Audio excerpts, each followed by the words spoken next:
Hello, everyone, and welcome to the podcast Magic is Real. I'm Shannon. I'm your host. I'm a psychic medium. This podcast focuses on near-death experiences, spiritually transformative experiences, spirit communication, and all things metaphysical and spiritual, including spiritual healing, extraterrestrials, all of the mysteries of the universe. I would just like to ask you, if you don't mind, if you like this podcast, would you do me a favor and like each video and drop a comment below? It could even just be an emoji if you're on the run. It really helps with the algorithm to get this podcast out to more people. And also, I love to know who's there. I'd like to meet you and find out what you have to say and what you think. So I really appreciate you being here. Today, I have with me Kimmie Haliburda, who is a psychic intuitive medium. She focuses on animal Reiki, human Reiki, animal communication, she's a medical intuitive, quantum healing, Akashic Records, past life reader. She does it all, tarot. You are living the life that I want to live. I aspire to be even more entrenched in this world of the woo. So thank you so much for being here. I'm so happy to meet you. You are already so much fun to hang out with, and I look forward to seeing, to learning more about you. Well, thank you for having me. And it is a privilege to be here and to be able to talk with you.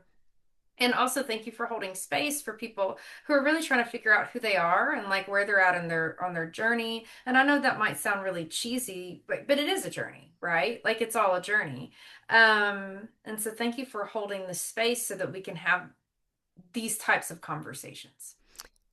It's my pleasure. So I want to know about you. I want to know, I have this, I assume I'm sort of feeling like when you were a kid, you already were having these experiences, or was it something that came later for you?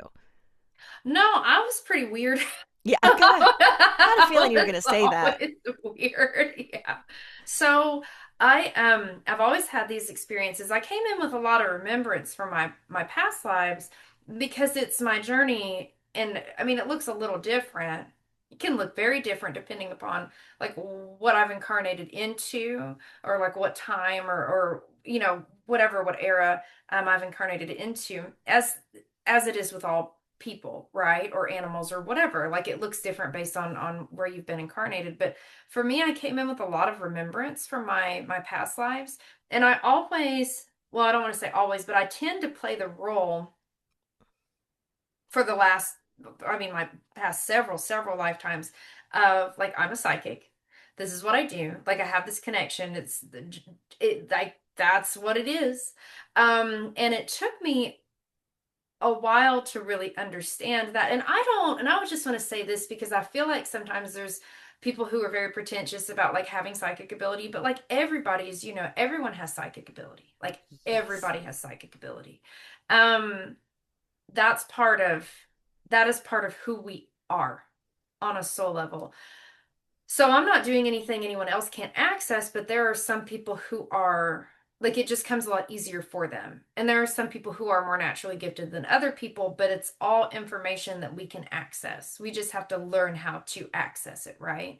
So I don't see myself as special because I've been asked that before and I was like, no, like this is just a thing that I do. Like some people are really great at like playing basketball. I'm really great at talking to dead people. Like it's not really like it's a talent, but it's not anything that other people can't access. It just came really easily for me. And so when I was really young, I didn't really understand that other people didn't know how to access those gifts. I didn't know that I was any different for like a long time. And but my family was also pretty open spiritually too. And so before I could really cognize that they were open, if that makes sense. Because some of my earliest memories were when I was 3 years old and we had some train tracks behind our house. I lived in Xenia, Ohio, and I would sneak out of the house at like 1 in the morning, 2 in the morning. I know that's terrifying, but I was little. I was really little, and I couldn't have been older than 4. I think I was about three and a half, and I would sneak out and I would go walk on the train tracks and I would always meet this man on the train tracks. And then it just later, it wasn't like he was and I thought about it and I was like, was he some type of guide? No, I think he was just a ghost that was able to materialize. And so I would walk on these tracks with him. And I did that so many times, I can't even tell you how many times. And we would get to a certain point, and he would say, well, I can't go past here. And I'm like, that's okay. Let's walk back. And we would just walk back together. And he had a very gentle energy, and he just, I didn't think anything weird of it. Then I realized later, I was like, oh, that was a ghost, wasn't it? So Thank God it later was a on, ghost, not some creepy I man hanging know out on the it train was tracks, hanging out with a surprise. 3-year-old in the middle of the night, It's like, no. and And not taking you home to your parents. I was like, oh, thank goodness it was a goat, right? It's like choosing the bear. It's like, I will choose the ghost. Yes, me Um, too. but Always. right. But so I had a weird time and I didn't know that it was any. I mean, I figured that was probably peculiar. I don't think a lot of kids snuck out of their house to go on the train tracks in the middle of the night, but they were just really close to our home, and so I always I knew that I was probably a little different, but I didn't have like even now I it is do I have a little bit of ego? Oh yeah. Yeah. Oh, I definitely do. Do I have ego about this? No, I really don't. I don't because it's something that everybody can access. I I just learned how to do it really earlier. I came in with that remembrance, right? And so it's really important to me that when you do see somebody for any kind of reading or any kind of like, especially energy healing, that they don't put their ego at the forefront because that signals to me that that is a person who really isn't ready to do the work. Right.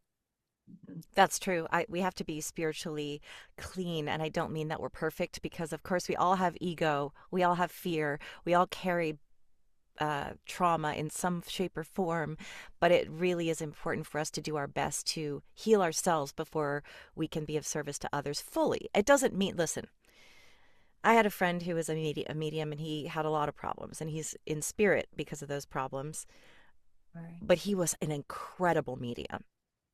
And also, kind of living in some darkness. So it doesn't mean that you cannot be a medium and you cannot do this work, but ultimately, we'd really want to be self-aware and doing our own healing work because we're human too, right? Oh yeah. Yeah. Well, that absolutely. And no one gets out of their lessons. No one gets out of their lessons. I look right at the camera. No one gets out of their lessons. No one gets out of their lessons, Barbara. Like there's a reason you don't like your coworker. She's kind of a bitch, but get Yeah. over it. Like, but I mean, we all have our lessons, and you have to learn them. And sometimes I think also for more spiritually sensitive people that those lessons are a lot harsher Yeah. too. And for me, when I was growing up, I never felt like, and I still have these moments where I just don't feel like I'm of this world at all. And I think it's because I spend so much time, not so much that I don't stay grounded in this world, but I don't, sometimes feel, I feel very relatable in a lot of ways, and I'm really great with people. Like I'm really great at talking with people, but sometimes I'm just what are you all doing? Yeah. Like in a major way. And so when I was growing up, I didn't have an expectation of my family to understand me. And that wasn't okay with me until I got much older and I looked at it and I was like, these people just did what they could. Like they really did what they could.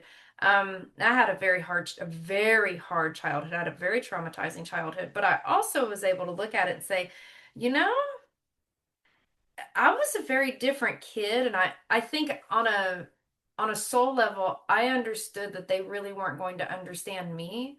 And so it was kind of my job to take care of me, but also kind of take care of the other people in my family, like on an emotional level. And that was Hmm. very uncomfortable.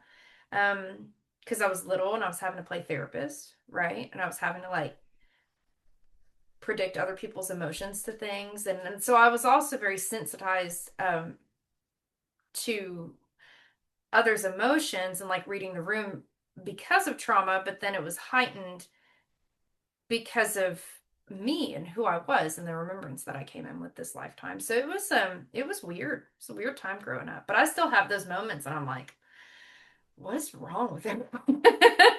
Or like, I don't like this, you know? Yeah. And yet, so many mediums have similar experiences to Hmm. that. So many people I know that are highly psychic and mediumistic come from trauma.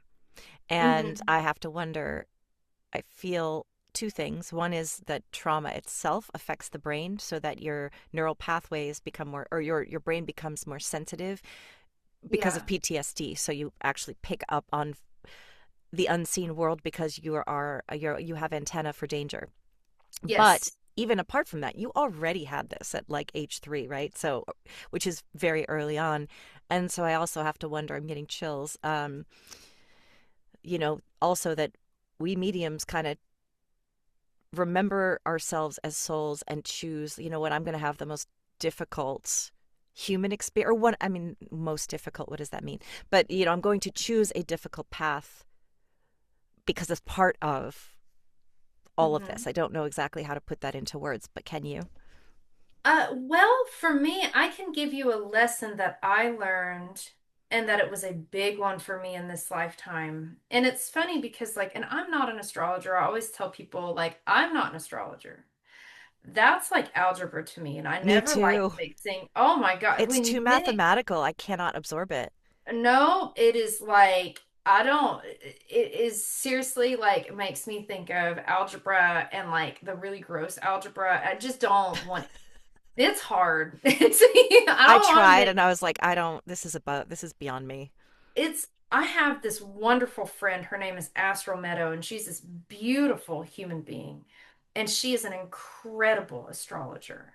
And she's a great Akashic Records reader. She's wonderful tarot reader. She is, and I don't trust a lot of people to do readings for me, but I trust Astral deeply on a soul level. I trust her. And I took one of her astrology classes and I was like, my God, this is like when you mix letters with numbers. And I was not, I don't want to say I wasn't a fan. I want to say I gained um, I gained insight that I did not have previously about how difficult astrology is, but I know enough to get by. And so that's kind of my side note. But what I will say is because I didn't want to come off as some kind of expert because I'm not. Um, but I do have, so my northern node is in Capricorn, and for me, it's very much it's not only a pathway for wealth, but it is very much a like emotional regulation, stand on your own, Hmm. northern node and learning how to be entirely independent of all people. And so when I turned 18, I had a very hard childhood. I had a very hard time when I was growing up as a young person. Like I had 2 kids very early. I had my first child at 18.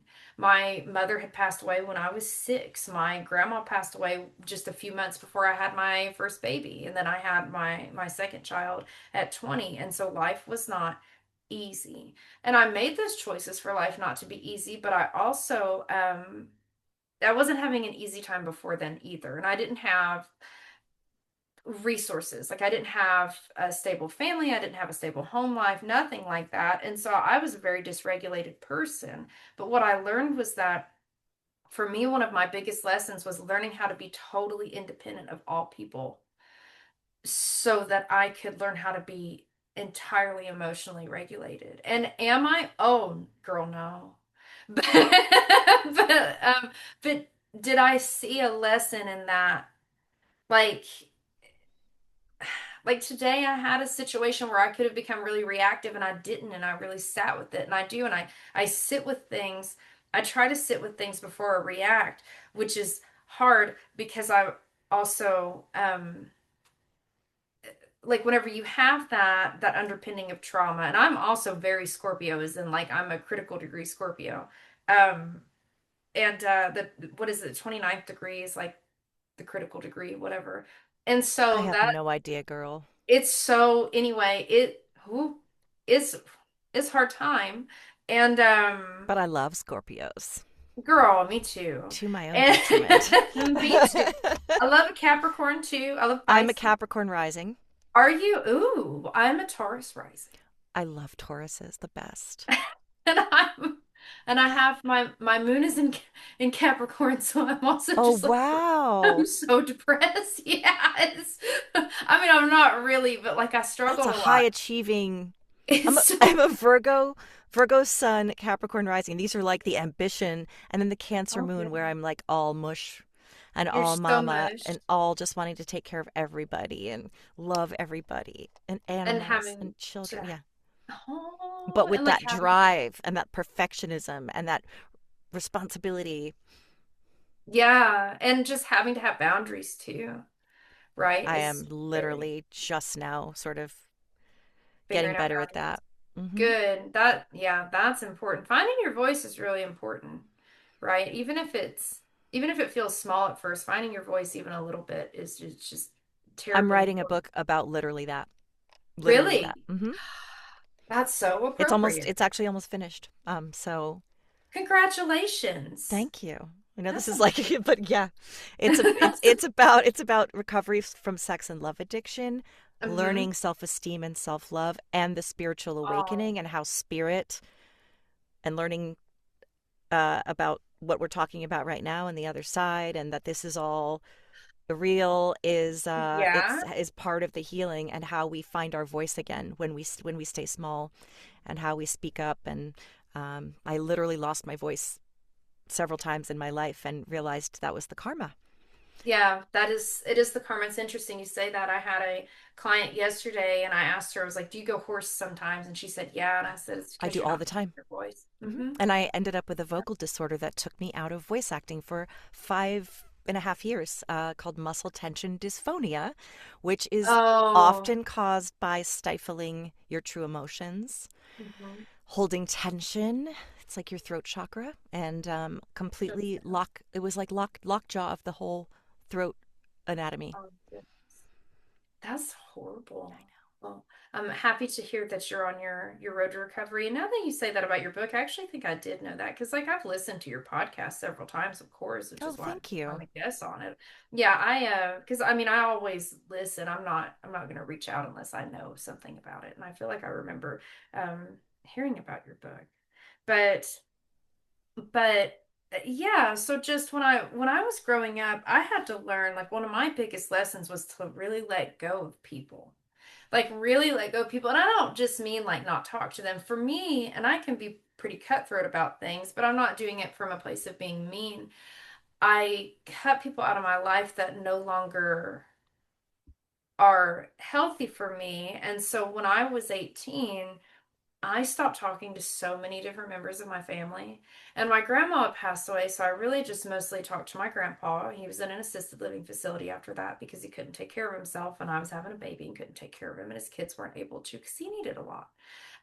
And he had Alzheimer's, and it was a hard situation. But I let go of so many people, and I tried to I have a sister that's 10 years older than me, and I tried to um, be a support for her, even though she was older than me. I always felt like the older sister because I had so much responsibility on me because of her. Um, and I'll just put it this way, she really lost me out of her life. I haven't spoken with her since summer of 2019, and I probably never will again. And that's okay with me. And so for me, one of my hardest lessons, just to talk about lessons that we come in to learn, was I had to learn that I was okay being independent on my own. Like truly, truly independent. And I could get there without the need for other people. I was lucky to be in a really beautiful relationship for several years. I'm in another really beautiful relationship with my husband. I had a really great partner for over a decade, and he's still my best friend. Oh, that's Before sweet. my That's husband, great. he's a wonderful person, and I had support in that way that was outside of my family, and so I had a lot of I'm saying I so much, but I had a lot of growing pains and letting go of people, but I was also totally okay with it. And so now something that I don't want to say like I look for it in people, but I pay attention to red flags big time, and I don't let anyone's label, like their relationship label to me, affect how I perceive the red flag. And what I mean by that is my sister was terrible to me. It did not matter to me that she was my sister. She was terrible. If anything, I held on longer because she was my sister, and I Yeah. learned that that was not healthy for me.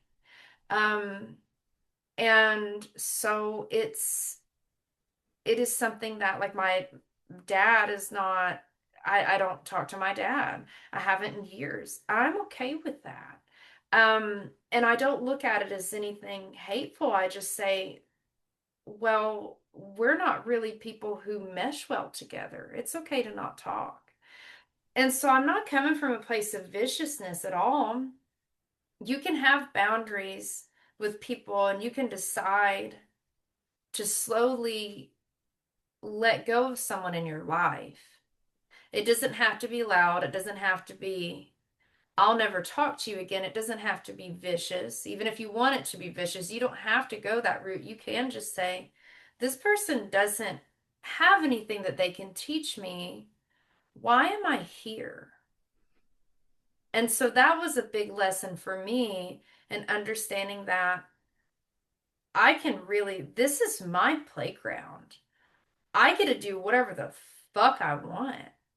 And obviously we have horrible things happening in our world, but also like I try hard not to let everything overwhelm me, but I am a white woman and I do have a position of privilege and I'm very well aware of that. And I do have a very supportive husband and some very supportive family and that I've made, as in like I have two beautiful children. Those are my family. My husband is my family. My ex-partner is my family. That's who I consider my family. So I have four people, two of them are kids, right, that are outside of me, 16 and 14, but still, that's I have a nice support system and I have wonderful friends, just the best friends that you could imagine that are great, just fantastic people.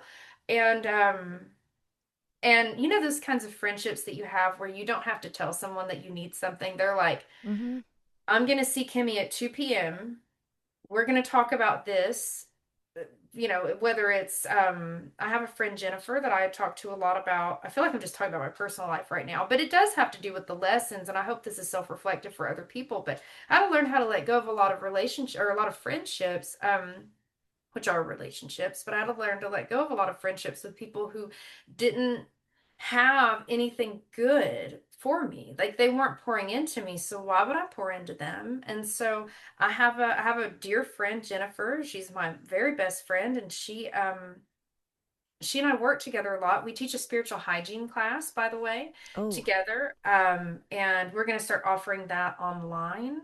Or rather, we offer it via Zoom, but we are in Knoxville, Tennessee, if you'd ever like to attend in person, or if anybody, you know, your audience. And we also just taught a mythical creatures class, and something that she would do for me is she would just bring me like food because she would know, oh, Kimmie's gonna run out the door and not eat breakfast. I didn't have to tell her that, but then I will be like, oh, Jennifer's having a hard day at work. I'm gonna go bring her flowers, right? It's just one of those things that you do. And so for me, one of my lessons, even if it doesn't seem spiritual, even if it just seems like it's in the realm of mental health, but it is spiritual, mm-hmm. is to let go of people who really weren't pouring into me, and I just could not care less. Yeah. Couldn't care less. Don't, I do not care about anyone's opinion of me except for the people who are immediately around me who actually deeply mean something to me. And that doesn't mean I don't conduct myself in an appropriate fashion with clients because I certainly do. It just means that I don't give a shit about anyone's judgment about me, about whether they're skeptical, about whether they are a believer or whatever it is, because to me, all of this is the real world. It's just a different part of the real world that some of humanity is having a hard time accessing. And that's not my fault, right? So I like why do I care? And even if it's not that, even if it's a more personal judgment, why do I care about what anyone thinks of me when I can go outside and go look at birds or butterflies or just touch some grass or something, right? Like, why would I care? And so that was a big part of my journey too, was just letting go of, I had to really understand. And my friend Jennifer taught me this too, and she always says she's a little bit older than me, but she would always say, Kimmie, people's level of responsibility is equal to their level of awareness. And I was So like, good. girl, right? It's Oh like my God. I so needed to hear that because I'd had so many family members, including, people in my kids' family, that like everybody goes through family stuff and everybody has lessons about boundaries. And but what I found was that the less that I expected, the less hurt I was in general about someone trampling over a boundary. And if that person was really that bad, then they didn't need access to me. They didn't need access to my kids.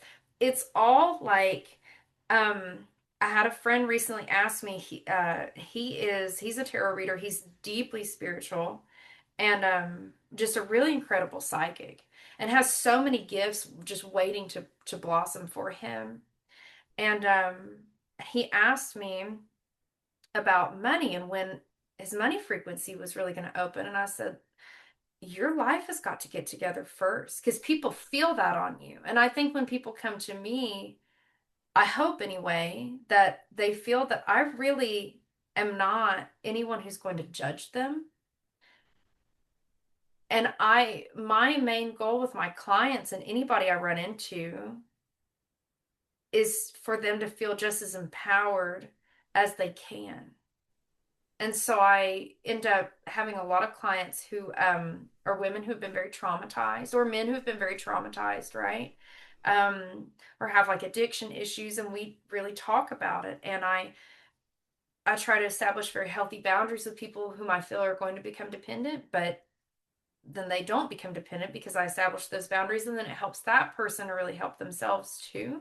Hmm. Because there are people who get kind of dependent upon psychics anyway. I know I kind of went off on a tangent, but the whole crux of this is to say you really have a lot more control than you realize.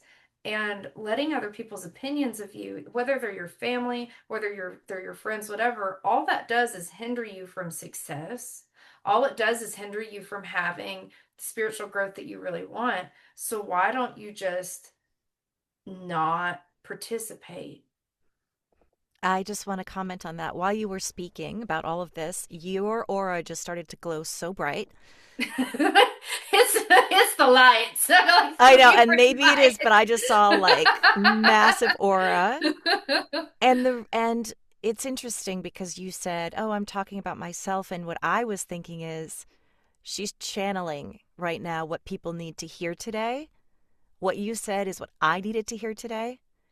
That's your gift as a psychic, right? Is tuning into, like, we didn't have a whole plan of what we were going to speak about specifically. I said let's just kind of let it flow where it wants to flow. And thank you for your vulnerability. And also, I think that what you're talking about is, I'm getting chills about this too. It's you're saying this for a reason. You were drawn to share this for a reason. I needed to hear it. Um, and I get very affected by people that are, I would just say, like, they've got maybe personality disorders or things of that nature. And I get very affected by their behavior. And I've cut people off cold turkey, not even an explanation, block, block, block. People I knew for 20 years that were good friends, and they crossed a boundary in a very unkind way where it was like, this is a very hurt person lashing out at me. And I refuse to participate in this anymore. And I literally blocked.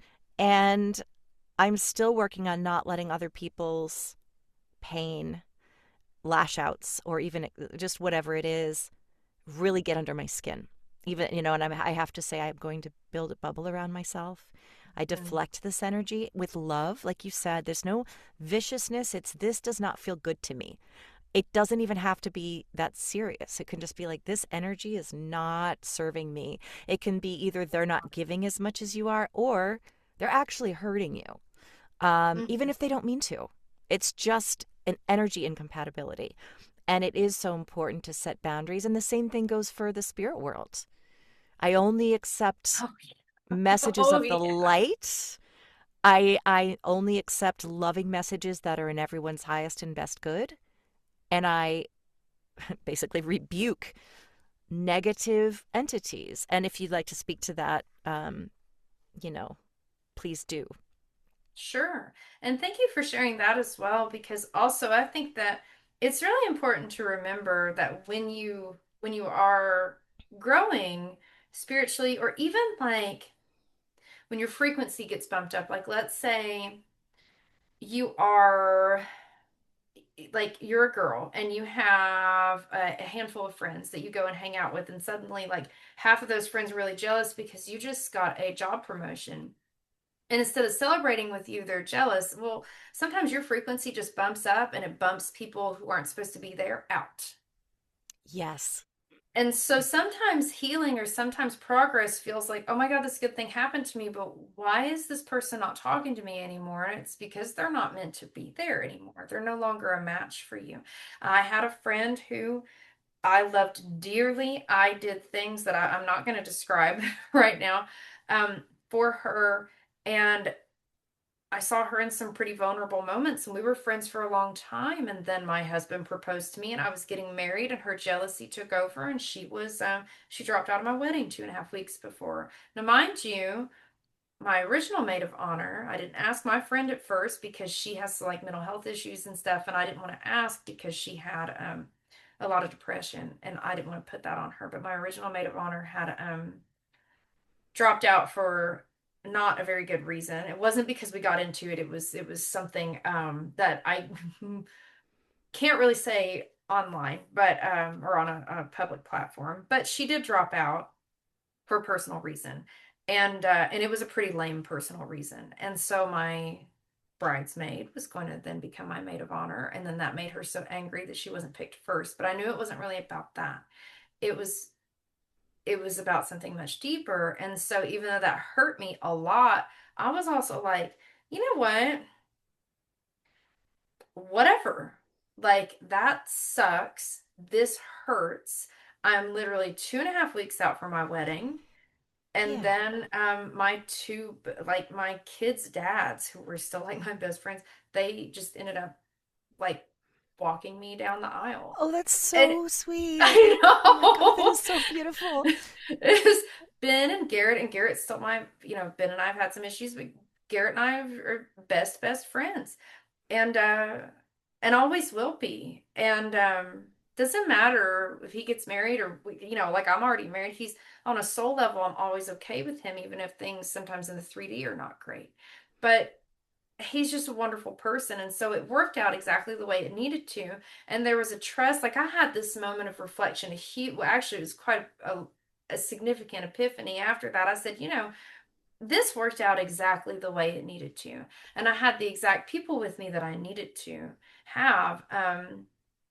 And it was really beautiful, and like it was awesome. And my husband was like so cool with everything, and I Oh, mean, he's just very accepting and loving. And so he and Garrett are great friends, and so like it's pretty cool when you have kids in the mix too, because then oh they yeah, get to that's see so like good for them.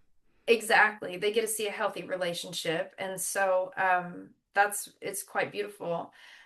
But what I'm trying to say is that things will work out if you let them work out. And if you hold on and you're resistant and you don't listen to your lessons, and you will have to repeat the same thing over and over. So why would you do that when you can just learn your lesson the first time and don't text your ex back, right? Don't and I know that I just talked about my ex-partners. It's a very different situation than I think what that I know what a lot of people have. But why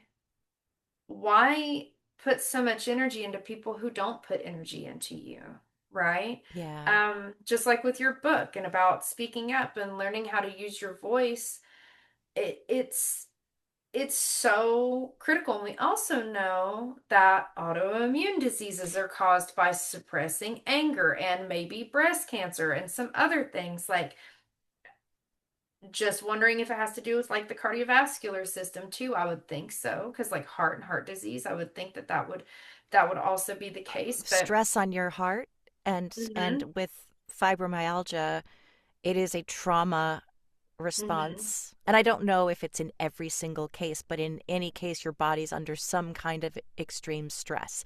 My doctor yes, told me when I had unregulated anxiety that she's like, I'm surprised you don't have fibromyalgia with how much anxiety you've been carrying. And I yeah, mean, I will describe myself as probably having like one of the worst cases of anxiety disorder I've ever seen. Now I don't. good for you. With medication, but also with the spirituality has really helped heal. It doesn't mean I never feel anxious, but I do not spiral.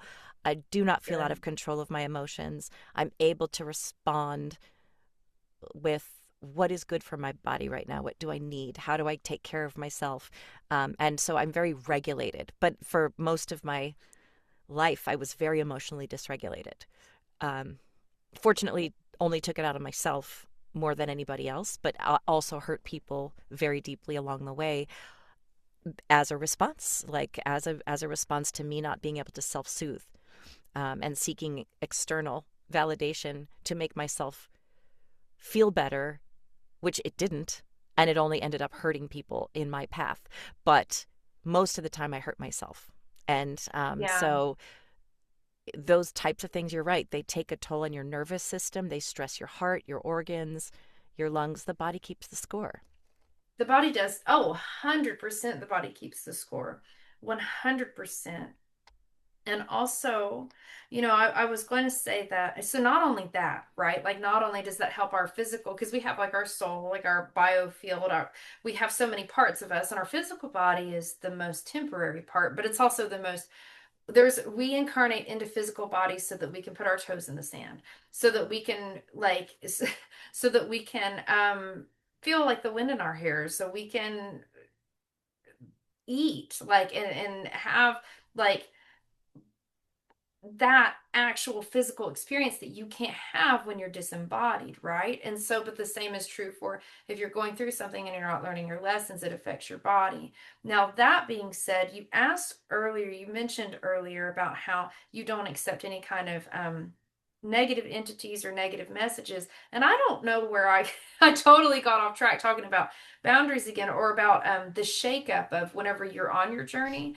I think what I was trying to get at was when you bump your frequency up, you're going to have less and less of those instances where something negative is talking to you or trying to. However, at the end of the day, we don't really know who we're talking to. I do tell people that if you feel it in your chest, like it's real, because you feel it in your heart space, and only love can go into your heart space. But it's weird because kind of like if I feel it up here, I don't know, right? Like if it's like what it is. Always, but if I feel it and it really hits me in the chest, I'm like, oh, okay, that's deep, that's real, that's profound, that is a message of love. And typically, so what I do, and I don't know if this is going to make sense to a lot of people, but I don't let, because this would be more, I guess, applicable to those who are very deeply spiritual and sensitive. But like, I don't accept anything where like I will channel an idea, but I will not channel an entity ever. I just won't do it. Um, I will help remove something that's on someone if they're on my table, right? They're getting like energy work. But it was them who invited that thing in the first place for some reason or another. So it's really their job to remove it. I'll remove it if it seems like that would be okay for the person, which it typically is, but not always, because sometimes they're like, no, I really want to hold on to this. I want to hold on to it. And it's like, girl, where are you holding on to that for? But it could be any kind of entity. It can be just a person who was in their family who passed that was really angry. Like it can be grief. Sometimes I call them grief monsters when people Mm-hmm. hold on to grief, but they don't actually process it.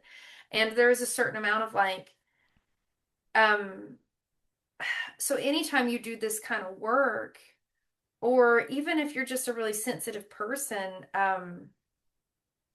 you can get really nasty images. So something that I do is I put up a block of, so I get a lot of people, I live in Tennessee, I'm in Southern Appalachia, and I get a lot of people who come to me, way more than you'd think, to talk about grief because their child or their husband or someone in their family has died of a drug overdose. And for me, what's so fascinating about that is that, no, which that is not, it's a tragedy. I'm not trying to say that it's fascinating. That is a tragedy. And these people are coming to me because they're trying to figure out how to process their grief, or they want to know that their loved one is okay, or kind of what they're going through, or where they're at, or who they're with on the other side. And I always remind them that they are just in the next room. They're in the same house, they're just in the next room. But also, um, some people have more work to do on the other side than others. But what I've found is that if I have someone who died in a really tragic way, my guides won't show me what it is. They will say accident. They Same. show the word, they say accident, or they will say accidental, which is also interesting. It's a little different from accident. Um, they will give me the gist of it, but they don't show me the deep down. I had a lady, and now she didn't know any better. And I don't have anything on my website that says don't do this, but hey, just disclaimer, all right, please don't bring things that someone that you love was wearing whenever they died to me. Like, don't do that. I won't touch anything that if somebody brings me someone's ashes, I won't touch them. If it's an animal's ashes, it's different. But as far as people, I have a very strict boundary about that. I'm not going to touch. I had another person want to and let me hold the suicide note. And I was like, Oh, absolutely not. And they had an envelope and didn't tell me what it was, but I knew what it was. And I said, I'm really sorry, but can you please put that back over on your side, like put it instead of in your purse or in your chair with you. And I said, I'm sorry, I really can't touch that. And they looked confused, but I was like dizzy and like, bleh, and I just said, no, I'm not going to do that. Because even though I have protections up, that's still something that's so powerful and so traumatic, right? And because there's trauma attached to those physical pieces too. So I do have boundaries as far as I won't only not talk to an entity that I think is now okay. If an entity comes up to me and they're like, I'm attached to so and so because of this, this, and this, I will talk to them and I will tell that person, well, this little demon or whatever gremlin you have is saying this, right? Um, that's why this is what they're saying, why they're on you. But then I also will give the person tools to get rid of it. But hmm a lot of the time, those tools are just not being in a state of chaos. yeah, So, yeah. so I hear you and I understand that, and I am the same way. I do sometimes what I will do is whether I'm going into somewhere sensitive or like a funeral home or a cemetery or something, or sometimes just I feel like I need it, is I'll put myself in a big egg. Like I'll do my regular protections, but I kind of envision a big egg, and that egg is semi-permeable. So I can allow all the good things, the abundance, all the stuff to come in, but nothing else can get through. It's a screen door, so like the mosquitoes can't get in, but the air can. That's a great, oh, that hmm is such a good, exactly. Same thing, right? That is so cool. I think about that. Um, Yeah, it's I want the breeze to come through, but I do not want the mosquitoes and the flies coming in. no, no, you don't. No, you really don't. And so there is that as well, just having your boundaries up. But I think the reason I got kind of sidetracked and talked about people falling out of your life is like those things, even if you have an entity attached to you, it will fall away if you bump yourself up. If you truly aim for self-improvement, and a lot of people talk about trauma processing, but then they don't know what it really looks like or what it really means, because everyone talks about, well, process your trauma, you have to process your trauma, and we're talking about healing. Well, we're always healing, right? Like we're always healing from something. But what does it really look like to process your trauma? And so I always tell my clients, I'm not a mental health professional. I am a psychic. This is for entertainment purposes only. Um, but I do a breakdown of, I think you should do this, this, and this. These hmm are the messages I get from you. And I also will see what's going on in their body. And hey, I think this is happening, whether it's happening just because now sometimes we have physical bodies and we just have stuff that goes wrong. Yeah. right? But typically, not always, but for the most part, there is some type of emotional reason or spiritual reason that that's happening. Well, there's always a reason, but sometimes that reason is a lot harder to see than others. Does that make sense? Yes. I used to have problems with my liver. I do not anymore. It's perfectly fine, perfectly healthy, and I am safe in my body. But I did have problems with it for a while, and what that did was it made me have to take I had to take a bunch of enzymes and things to clear my liver, and I had so much anger, but your anger is often stored in your liver, right? Like Yeah. that's what Of Chinese medicine course. tells us. Yeah. And so what did that do for me? Oh, my body went through this because I had so much anger and I was able to work. Now, for me, I worked on the physical and actually helped with the emotional, but it works the other way around too. Actually, I'd say it works better the other way around. So, 100%. Yep, the muscle tension dysphonia I had, I spent thousands on all kinds of different doctors, all kinds of different modalities, and they each had like they each helped me learn. When you said hmm heal your trauma, none of us know how to heal our trauma. It's like, but what do you mean? And that's partly what hmm my book is about too, is unfortunately we can't really tell someone else how to heal. You can suggest things, right? That'll help. yes. But like if you hadn't experienced all of the stuff that you did, if I hadn't experienced all of the stuff that I did that was painful and chosen to fight through it, even though we probably didn't want to be here a lot of the time, which I can speak for myself, I didn't. It was like, I can't explain. It was just one foot in front of the other and learning a different thing every day. And even in my healing, I had to learn. In fact, I feel like I could do a whole seminar about how to heal from muscle tension dysphonia. And I'm not a doctor. It was mostly emotional. It was physical because of reflux. It was physical because my vocal cords had literal acid on them. But it Yeah. was more so a process of emotional healing and stress regulation. And that was just something I found through trial and error. Same with 12-step recovery. I didn't know what was going to help heal love addiction, codependent, emotional dependency. I figured it out as I went to the point where now I'm writing a book to help that I hope will help other people. And it's still not even saying this is the formula. Some of it is you just kind of have to figure it out as you go. What's feeling good, what's not feeling good. Yeah. But yeah, I wanted to thank you for taking the detour that you did, because I do think that, the show isn't just about I had a near death experience and this is what happened. It is Yeah. spiritual wisdom, spiritual healing, and like I said, spirit guided you today to speak about what you spoke about because somebody out there needs to hear it. You and I need healing from it. I guarantee you, I bet you everyone listening can say, I've been there. I needed to hear that today. Yeah. Yeah. I think that also for, and especially with women, and I say that not only having the lived experience of being a woman, but also like most of my clients are women.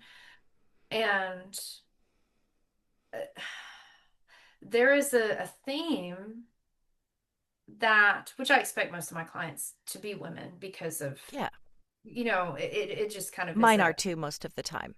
is a thing. Yeah. And when I get a man, I'm like, oh, that's really interesting, right? Yeah, Because me like not a too. lot of men want to look at that. I'm like, did your wife Um, send you here or are you gay? Or like, are you, because I'm or like, like something, but it is a thing that a lot of like cis straight men, I just don't get a lot of them same. as clients at all. And I do get, I mean, gay men, yeah, for Yeah, sure. exactly. But not a lot of cis straight men. So it's just interesting. And so that would be kind of neat to do some kind of sociological study about why certain people are more attracted to, like intuitive readings or energy work or something. Although I think in general, and what my what I think is probably that I'm just saying, I think it also is because like women, people say, well, men rule the world. I'm like, but women really do Oh that, man, if women right? could literally rule our world, what a different Yeah. place it would be.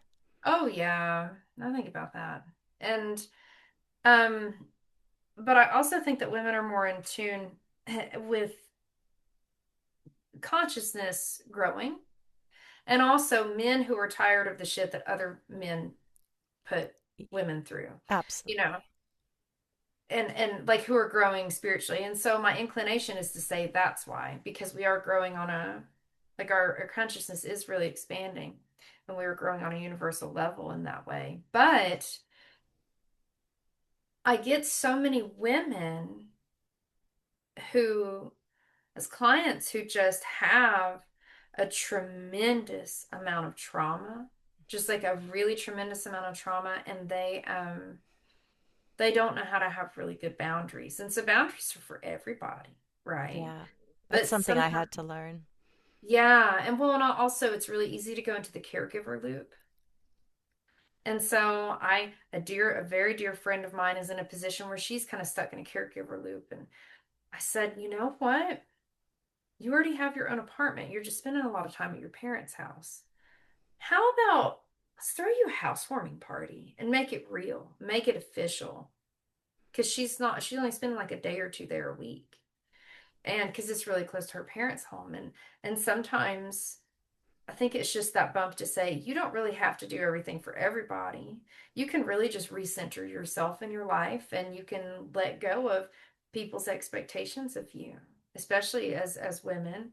But just in general, if you let go of people's expectations of you, except for the ones that are like, because our relationships are built on expectations, like our relationship with our boss, our relationship with our significant other, that's built on a set of expectations. But and so what I mean by that is obviously the people that don't really matter in regards to like our core, like the core of our lives, right? Mm-hmm. um it does not bother me at all in any way, shape, or form if someone judges me for anything that I do, because I'm like, I I really just, could I choose to not offer these kinds of services to the public? Yeah, I could do that. But also, like, it's not gonna change who I am, Like it would never change me on any kind of a deep base level, like not intrinsically. So I'm like, and why would I care what other people think anyway? And I think that folks need to just start giving way less of a shit about what other people think of them, but especially women. That really has been the theme for the last, I'd say, couple weeks of doing readings, as I've just been getting a lot of women who are like, I'm stuck taking care of my parents, but then I really want to go take this job in Oklahoma. And I'm like, first of all, don't go to Oklahoma. I'm sorry for anyone who lives in Oklahoma. I drove through there once and I will never do it again. It was desolate and forsaken. But anyway, I Although I was will like, say I've been to Oklahoma City for a wedding and was surprised that it was quite lovely. Still, yeah, still a little flat for me, but it was when it was green. I was like, it can be green. it can be green, and it's. Lies. I know. I was like, this is actually quite. It's not exactly where I would live, based because I grew up in Connecticut with lots No, of foliage. But I was girl, like, no. this is nicer than I expected it to be. But yes, for the Dust That's Bowl, yeah, that's so that's so generous of you to say about Oklahoma. there was a little pocket that was real cute. I could I could see, you know what? I think every state has a little pocket. Even Kansas had a couple little pockets, and everything else was like, I know. I've driven why, cross country and been through girl? a lot of No. it. But I'm also like, I'm totally spoiled because I live in East Tennessee, and it's like Oh, it's beautiful there. one of the most beautiful parts of the US. It's amazing. I'm right next to the Cumberland Plateau, which is arguably the most beautiful part of Tennessee. And so I'm very spoiled. So we have waterfalls Oh, and it's trees and gorgeous. mountains, and like, just it's so pretty. I mean, there's a trail everywhere, I right? love Tennessee. It's so beautiful. And I love Knoxville, but anyway, I totally just got off track. Anyway, the point is that don't worry about what people think. It really genuinely just doesn't matter. The only thing that matters is really what you think of you, right? And if you need to just not, if your voice could be used better elsewhere. And also, okay, another thing is I saw this reel the other day that like knocked the wind out of me. And it was this kid. I mean, this kid, probably 15 or 16, and he goes, over explaining yourself is just a form of begging. And I was like, Oh my God. That is, I I was am the like, oh queen of God. over explaining myself, and I've been really working on it. Yeah. Just say And no. You don't owe just anyone an explanation. no is a complete sentence. Oh God, I know. It's a complete sentence, and you do not have to say anything else. And so like I had to really let go of like so many opinions of me to be able to do this kind of work. And even still, just for my sanity, I'm like, whatever. And a lot of it is like familial, right? Like a lot of it is still like other parts of my family that aren't really my family, but are kind of like sort of related to me. But and I'm just like, dude, I don't care. You can think whatever you would like, and I just don't care, you know? Um, and then that also goes with other people. I do care very much about my what my clients feel. Hmm. Um, and again, my goal is to make them feel empowered and make them feel like and I don't give people false hope. I don't sell lies, but what I do is I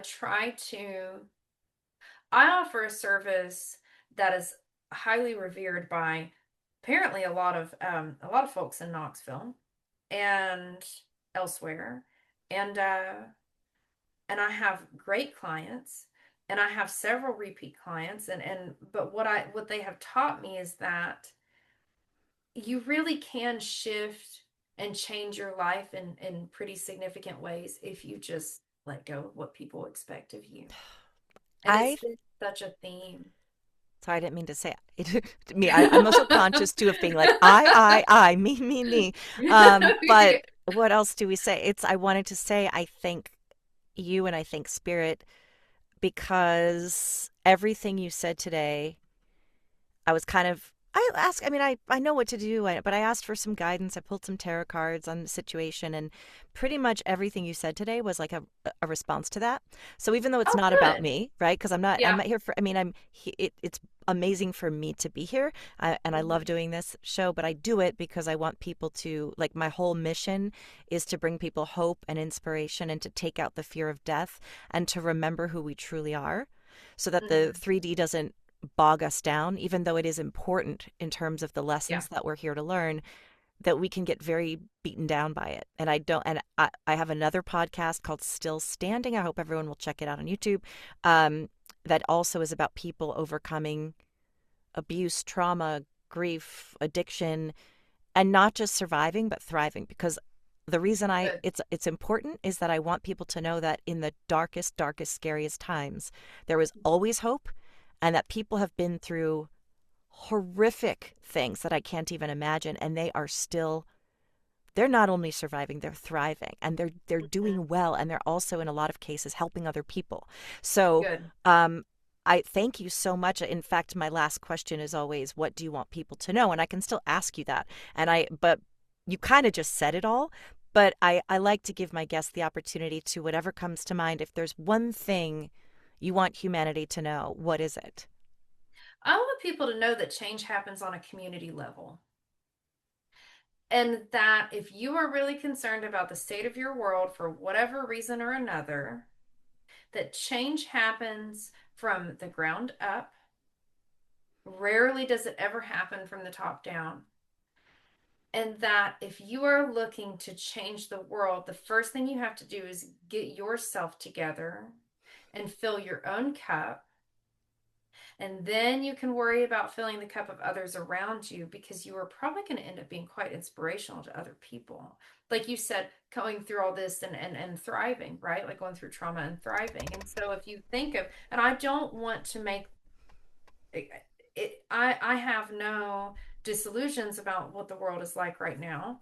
And probably, and also like every generation says that, right? Like everybody says that. It's not just this like epoch in time. It's people throughout the ages have always said, well, the world is like going to hell right now. It's like, okay, but what can you do about it? So maybe you watch a little less news and maybe you get off Facebook a little bit more, and you're not going to feel as bad about yourself, Sally, if you just put the damn phone down and you go outside for a walk. It will also help regulate your cortisol. Do it.